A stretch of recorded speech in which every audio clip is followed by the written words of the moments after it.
Marche dans la lumière, marche dans la lumière, marche dans la lumière du Seigneur. Dieu est lumière, marche avec lui. En lui, point de ténèbres, si tu reconnais ton péché, il te purifiera. Marche dans la lumière, marche dans la lumière, marche dans la lumière du Seigneur. Et si tu gardes sa parole, Jésus demeure en toi, le Père fait de toi son enfant, en toi tout son amour. Marche dans la lumière, marche dans la lumière, marche dans la lumière du Seigneur. Le Seigneur à Pâques a illuminé nos esprits. Par notre baptême, il illumine notre âme de sa propre lumière et nous devenons ses lumières. Dans le Saint-Évangile, nous allons entendre Jésus nous parler justement de cette lumière pour renouveler en nous cette méditation et cette contemplation de Jésus, lumière du monde. Au nom du Père et du Fils et du Saint-Esprit, Amen. Le Seigneur soit avec vous. Préparons-nous à la célébration de l'Eucharistie en reconnaissant que nous sommes pécheurs, en reconnaissant que nous n'avons pas été toujours les témoins de la lumière de Dieu, que nous avons parfois préféré les ténèbres de nos péchés. Je confesse à Dieu Tout-Puissant, je reconnais devant mes frères que j'ai péché en pensée, en parole, par action et par omission. Oui, j'ai vraiment péché. C'est pourquoi je supplie la Vierge Marie, les anges et tous les saints, et vous aussi, mes frères, de prier pour moi le Seigneur notre Dieu. Que Dieu Tout-Puissant nous fasse miséricorde, qu'il nous pardonne nos péchés et nous conduise à la vie éternelle. Amen. Seigneur, prends pitié. Seigneur, prends pitié. Ô Christ, prends pitié. Ô Christ, prends pitié. Seigneur, prends pitié. Seigneur, prends pitié. Prions. Seigneur, fais-nous déployer aux yeux du monde la vitalité du Christ, vainqueur de la mort. Après avoir reçu le germe de sa grâce, que nous emportions tous les fruits par Jésus-Christ, ton Fils, notre Seigneur et notre Dieu, qui règne avec toi et le Saint-Esprit maintenant et pour les siècles des siècles. Amen.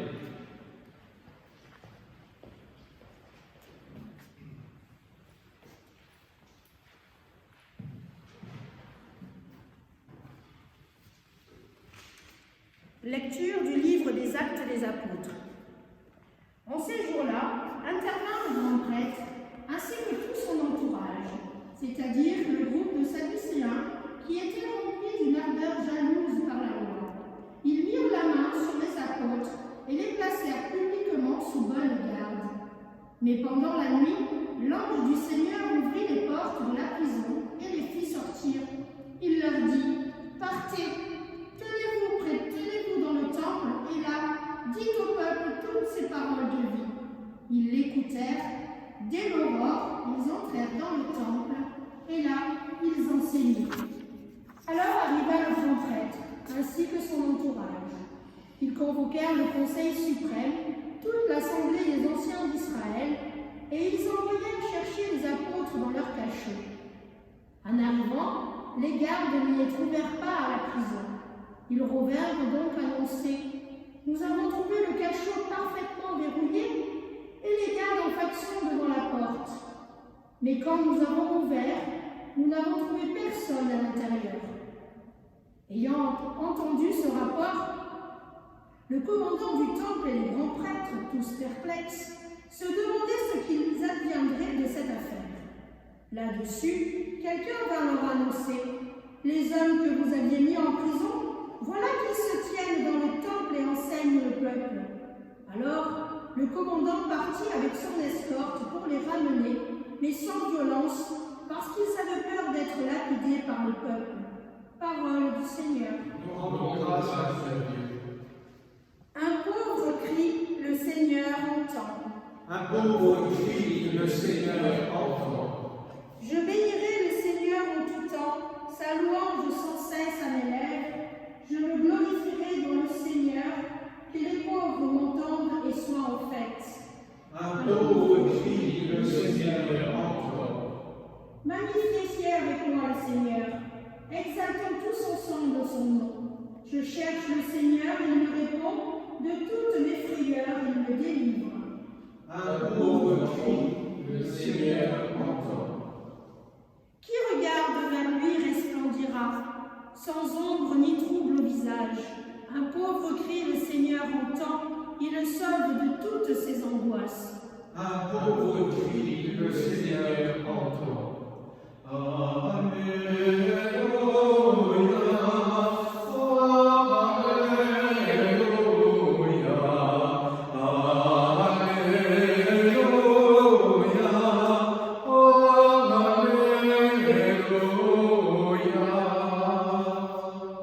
Dieu a tellement aimé le monde qu'il a donné son Fils unique, afin que ceux qui croient en lui aient la vie éternelle.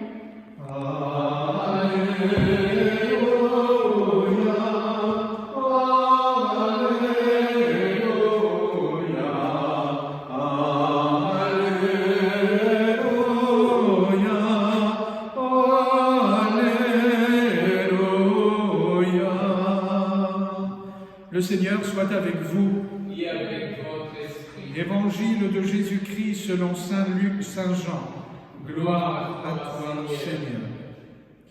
Dieu a tant aimé le monde qu'il a donné son Fils unique, afin que quiconque croit en lui ne se perde pas, mais obtienne la vie éternelle. Car Dieu a envoyé son Fils dans le monde, non pas pour juger le monde, mais pour que par lui le monde soit sauvé. Celui qui croit en lui échappe au jugement. Celui qui ne croit pas est déjà jugé, du fait qu'il n'a pas cru au nom du Fils unique de Dieu. Et le jugement le voici. La lumière est venue dans le monde, et les hommes ont préféré les ténèbres à la lumière, parce que leurs œuvres étaient mauvaises. Celui qui fait le mal déteste la lumière.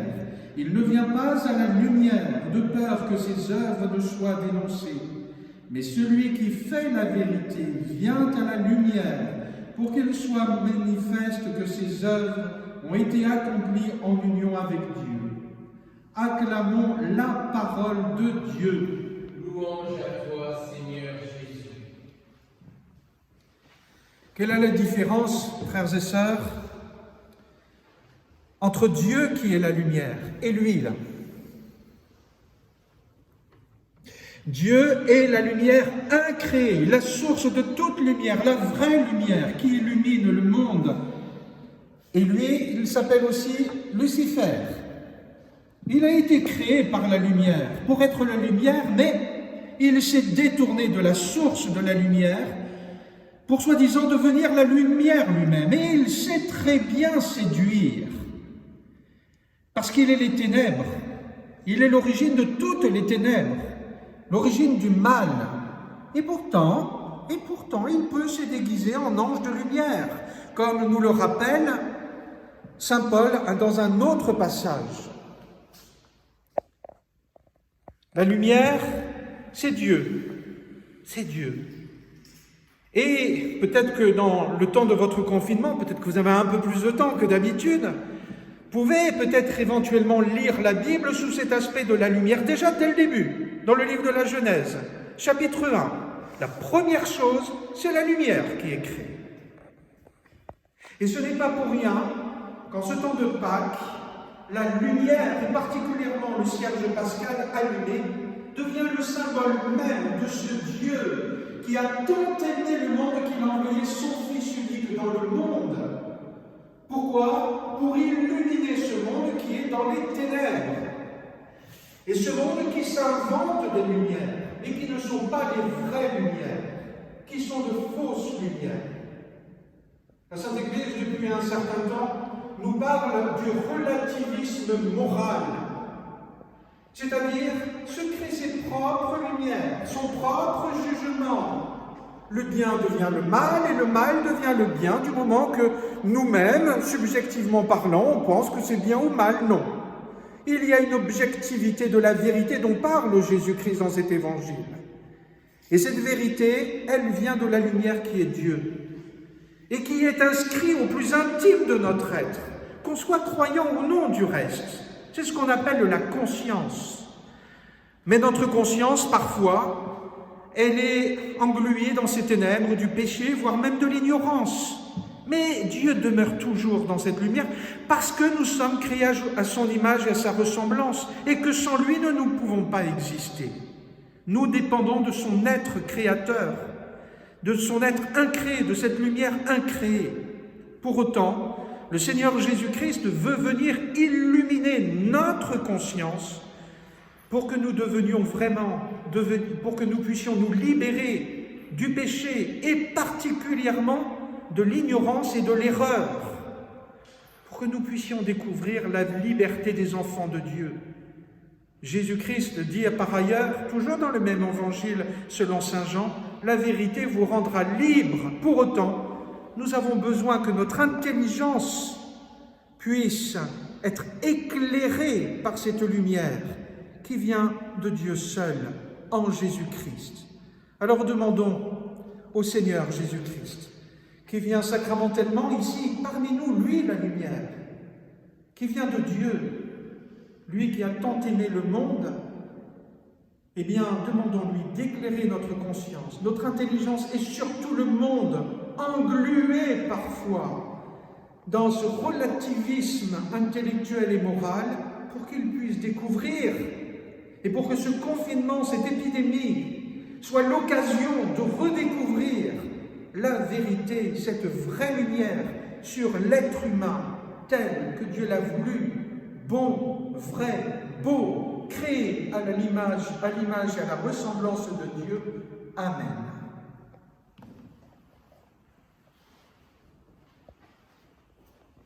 Eh bien, confions au Seigneur ce monde qui a tant besoin de cette lumière pour qu'il soit sauvé par la mort et la résurrection du Seigneur.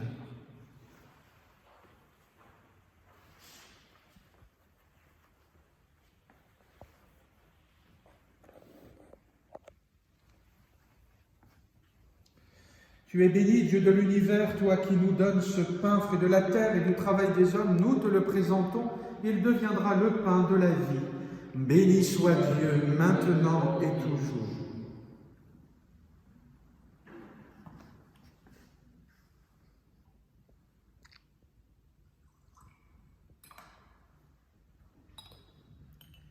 Comme cette eau se mêle au vin pour le sacrement de l'Alliance, puissions-nous être unis à la divinité de celui qui a pris notre humanité. Tu es béni, Dieu de l'univers, toi qui nous donnes ce vin, fruit de la vigne et du travail des hommes, nous te le présentons, il deviendra le vin du royaume éternel. Béni soit Dieu, maintenant et toujours. Humbles et pauvres, nous te supplions, Seigneur, accueille-nous, que notre sacrifice en ce jour trouve grâce devant toi. Lave-moi de mes fautes, Seigneur, purifie-moi de mon péché.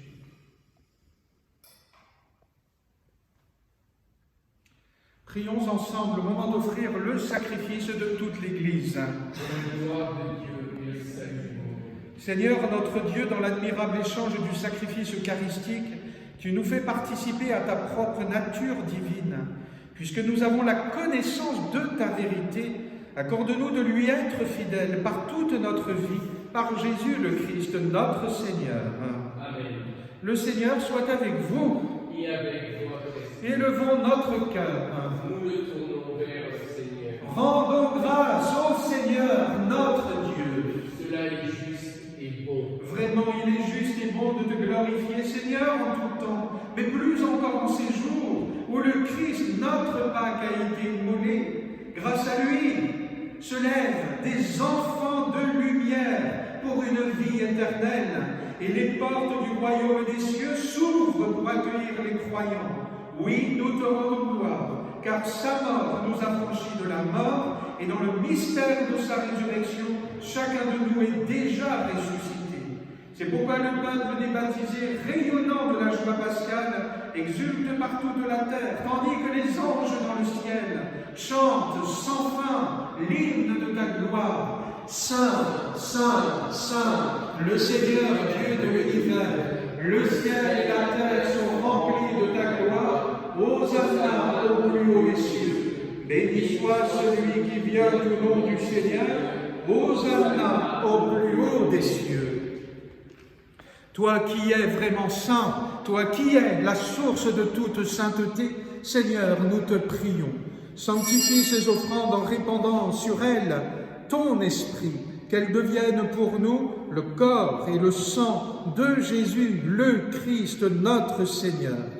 Au moment d'être livré et d'entrer librement dans sa passion, il prit le pain, il rendit grâce, il le rompit et le donna à ses disciples en disant « Prenez et mangez-en tous, ceci est mon corps livré pour vous. »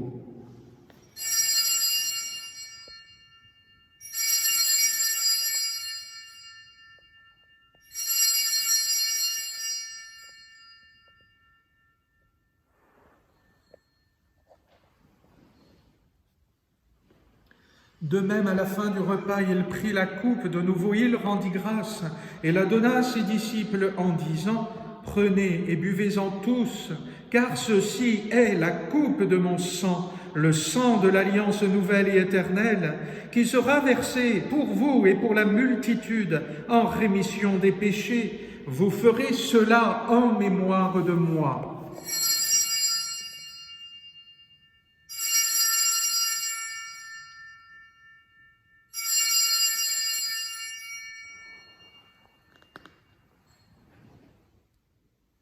Il est grand le mystère de la foi. Nous proclamons ta mort, Seigneur Jésus. Nous célébrons ta résurrection. Nous attendons ta venue dans la gloire. Faisant ici mémoire de la mort et de la résurrection de ton Fils, nous t'offrons, Seigneur, le pain de la vie et la coupe du salut. Et nous te rendons grâce, car tu nous as choisis pour servir en ta présence. Humblement, nous te demandons qu'en ayant part au corps et au sang du Christ, nous soyons rassemblés par l'Esprit Saint en un seul corps. Souviens-toi, Seigneur, de ton Église répandue à travers le monde. Fais-la grandir dans ta charité, avec le pape François, notre évêque Dominique Marie et tous ceux qui ont la charge de ton peuple. Souviens-toi aussi de nos frères qui se sont endormis dans l'espérance de la résurrection, et particulièrement aujourd'hui de René qui nous a quittés dimanche. Et de tous les hommes qui ont quitté cette vie, reçois-les dans ta lumière auprès de toi. Sur nous tous, enfin, particulièrement sur Léo, et nous implorons ta bonté. Permets qu'avec la Vierge Marie, la bienheureuse Mère de Dieu, avec Saint Joseph, son époux, avec les apôtres, avec saintes dévotes et les saints de tous les temps qui ont vécu dans ton amitié, nous ayons part à la vie éternelle et que nous chantions ta louange par Jésus-Christ, ton Fils bien-aimé. Par lui, avec lui et en lui, à toi, Dieu le Père Tout-Puissant, dans l'unité du Saint-Esprit, tout honneur et toute gloire pour les siècles des siècles. Amen.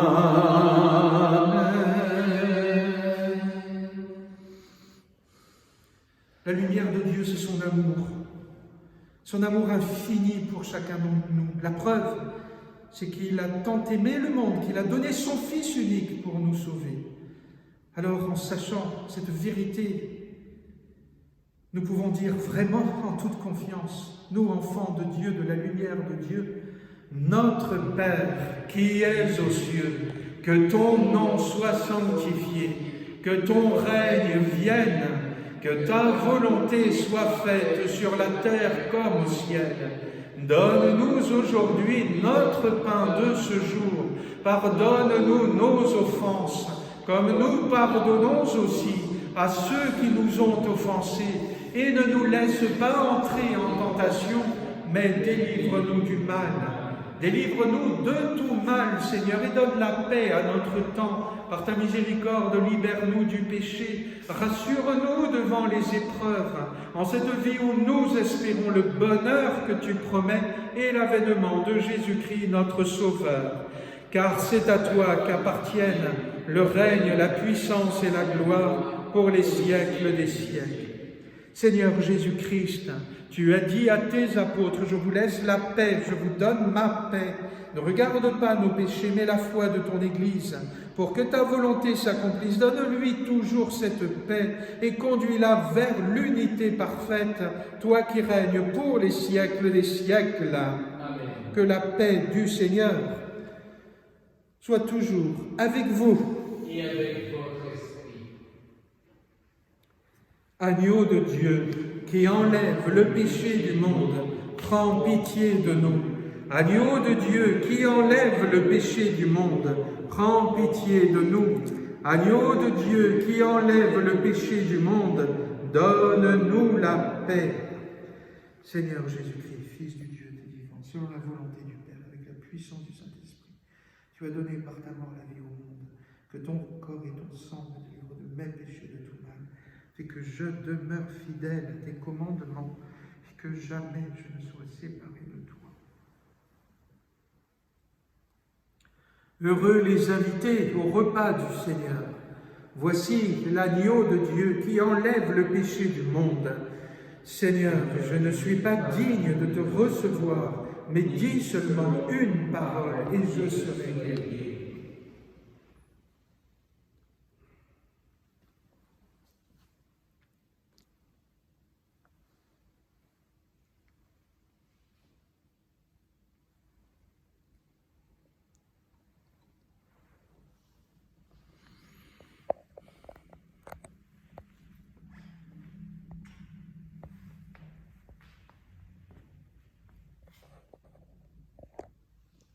Par cette communion sacramentelle, par cette communion spirituelle, Seigneur, Dieu Père, tu me donnes ton Fils unique, bien-aimé.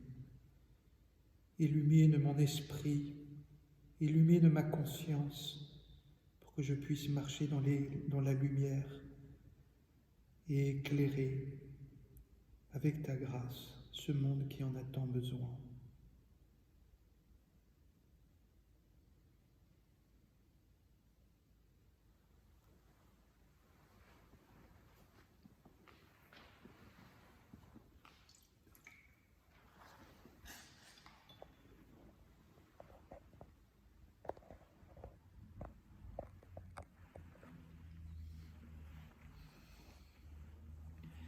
Marche dans la lumière, marche dans la lumière, marche dans la lumière du Seigneur. Celui qui sait aimer son frère demeure dans la lumière. Les ténèbres n'ont pu l'atteindre, il marche en sûreté. Marche dans la lumière, marche dans la lumière, marche dans la lumière du Seigneur. Dieu en toi a vaincu le mal, l'amour demeure en toi, ni convoitise ni orgueil, garde à l'esprit du monde. Marche dans la lumière, marche dans la lumière, marche dans la lumière du Seigneur. Prions. Dieu très bon, reste auprès de ton peuple, car sans toi, notre vie tombe en ruine. Fais passer à une vie nouvelle ceux que tu as initiés au sacrement de ton royaume par Jésus le Christ, notre Seigneur. Amen. Le Seigneur soit avec vous. Et avec votre esprit. Que Dieu Tout-Puissant vous bénisse, le Père, le Fils et le Saint-Esprit. Amen. Allez dans la paix du Christ. Nous rendons grâce à Dieu. Demandons à la Vierge Marie de marcher nous-mêmes dans la lumière de notre conscience et de témoigner de la lumière de son Fils, du Christ. Regina Caeli, et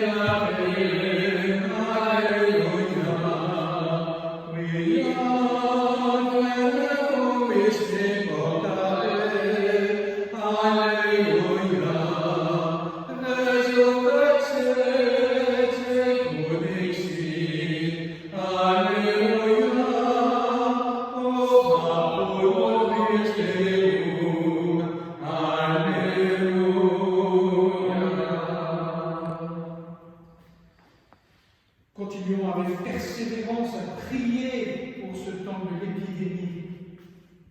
Ô Dieu notre Père, riche en bonté infinie, regarde ton peuple éprouvé par une grave épidémie. Fais que nous ressentions encore et toujours la présence de ta grande miséricorde et de ta tendresse paternelle. Nous te confions tous les malades, les personnes âgées, les enfants et leurs familles. Protège les médecins et tous les professionnels de la santé qui, avec abnégation, se tiennent à l'avant-garde pour aider les personnes touchées par la maladie. Donne de la lumière et de la sagesse à ceux qui cherchent de nouvelles voies pour protéger notre santé. Nous te demandons, Père, d'accueillir toutes les victimes dans les bras de ta miséricorde. Ô Marie, Notre-Dame de la Miséricorde, à vous, à votre cœur, nous confions nos angoisses et nos peurs. Priez pour nous, vos enfants. Marchez à nos côtés et montrez-nous que vous êtes notre Mère, Mère de grâce, de consolation, Mère de courage et d'espoir. Ô bienheureux Joseph, nous recourons à vous dans notre tribulation, et après avoir imploré le secours de votre très sainte épouse, nous sollicitons aussi en toute confiance votre aide. Ô puissante sainte dévote, patronne céleste et gloire de notre terre, intercédez pour nous et obtenez-nous la libération de cette épidémie pour chanter et remercier avec un cœur nouveau la miséricorde de Dieu, Père, Fils et Esprit Saint. Amen. Marche dans la